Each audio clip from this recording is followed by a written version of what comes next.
Hi friends, বাবুস কিচেনে সবাইকে welcome করে আজ আমি আপনাদের সামনে আরও একটি রেসিপি নিয়ে হাজির হয়েছি। আজকের রেসিপি হলো তালের পুলি পিঠে। নারকেলের পুরে ভরা তালের পুলি পিঠে। তা চলুন যা যা রেসিপির দিকে, আর ভিডিওটি স্কিপ না করে লাস্ট পর্যন্ত দেখার জন্য অনুরোধ রইল। তালের পুলি পিঠে বানানোর জন্য আমি এখানে চালের গুঁড়ো নিয়েছি। চালের গুঁড়োর মধ্যে দেবো স্বাদ মতো লবণ।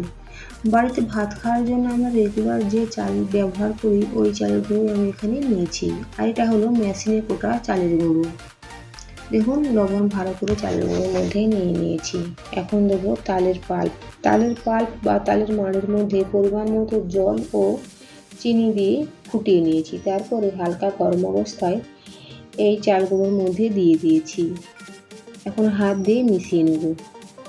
আর পরিমাণ মতো তালের পাল্প দিয়ে একটা ডো তৈরি করে নেব। ঠিক আমরা যেভাবে নর্মাল পুলি পিঠে বানানোর জন্য ডো বানাই, ঠিক সেভাবে ডোটা বানিয়ে নেব।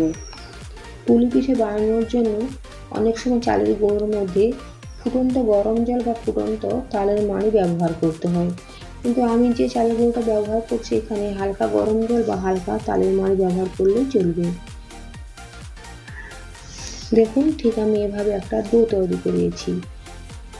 খুব সফট নয় বা খুব হার্ডও নয়, ঠিক এভাবে ডোটা তৈরি করে নিয়েছি। এখন আমি একটা থালার মধ্যে নিয়ে কিছুক্ষণ সময় নিয়ে ভালো করে থেসে নেব। যত ভালোভাবে থাসা যাবে পিঠেগুলো কিন্তু ততটাই সুন্দর হবে, বাইরে থেকে মসৃণ হবে আর সফট হবে।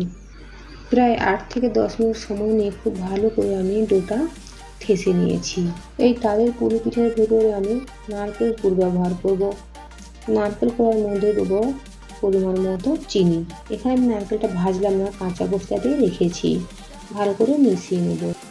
এখন ডো থেকে পিঠেগুলো গড়ে নেব। দেখুন, একদম ছোট্ট করে একটু বলের মতো অংশ নিয়েছি। হাত দিয়ে ঠিক প্রথমে এভাবে গোল করে ঘুরিয়ে নেব, তারপরে একটা বাটির শেপ দেবো। পিঠে যত ছোট ছোট হবে আর পাতলা হবে, খেতে কিন্তু ঠিক ততটাই সুস্বাদু হবে। দেখুন, ঠিক এভাবে একটা বাটির শেপ দিতে হবে। বুড়ো আঙুল দিয়ে চেপে চেপে ঠিক এভাবে দেখুন ছোট্ট করে একটা বাটির মতো তৈরি করে নিয়েছি। এর মধ্যে এখন দেবো চিনি মেশানো নারকেল।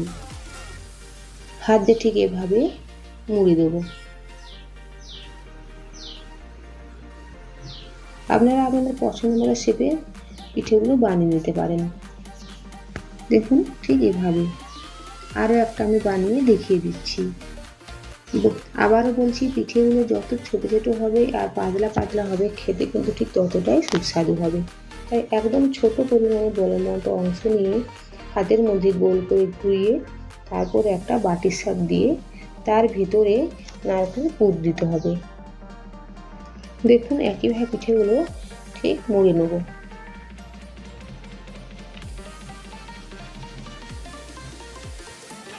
ঠিক একইভাবে ডো থেকে বাকি পিঠেগুলো গড়ে নেব। দেখুন, পিঠেগুলো এভাবে তৈরি করে নিয়েছি। পুরোটা বানালাম না, হাফটা বানিয়ে নিয়েছি। এখন হাফটা প্রথম ভাপিয়ে নেব। আর ভাপানোর জন্য আমি এখানে একটা মোমো মেকার নিয়েছি। এই মোমো মেকারের মধ্যে প্রথমে একটু তেল লাগিয়ে নিয়েছি আর পিঠেগুলো এর উপরে ভালো ঠিক সাজিয়ে নেব। এই পিঠেগুলো ভাপানোর সময় বাকি পিঠেগুলো আমি তৈরি করে নেব। একসাথে তৈরি করে নিলে পিঠেগুলো ভেঙে যেতে পারে, তাই হাফ বানিয়েছি, হাফ প্রথমে ভাপিয়ে নেব। এটা ভাপানোর সময় বাকিগুলো তৈরি করে নেব। একটা কড়াইয়ের মধ্যে জল গরম বসিয়েছি। জলটা ফুটতে শুরু করেছে। এখন গ্যাসের ফ্লেমটা কমিয়ে দেব আর পিঠেগুলো ভাপানোর জন্য মোমো মেকারটা বসিয়ে দেব। গ্যাসের ফ্লেম লো টু মিডিয়ামে রেখে 20 মিনিটের জন্য পিঠেগুলো ভাপিয়ে নেব। প্রায় 20 থেকে 25 মিনিট পর পিঠেগুলো কড়াই থেকে নামিয়ে নিয়ে এভাবে একটা কিচেন শেপের মধ্যে নিয়ে নিয়েছি। দেখুন, পিঠেগুলো খুব সুন্দরভাবে কিন্তু ভাপানো হয়েছে। একইভাবে বাকি পিঠেগুলোও ঠিক ভাপিয়ে নেব। তৈরি হয়ে গিয়েছে তালের পুলি পিঠে।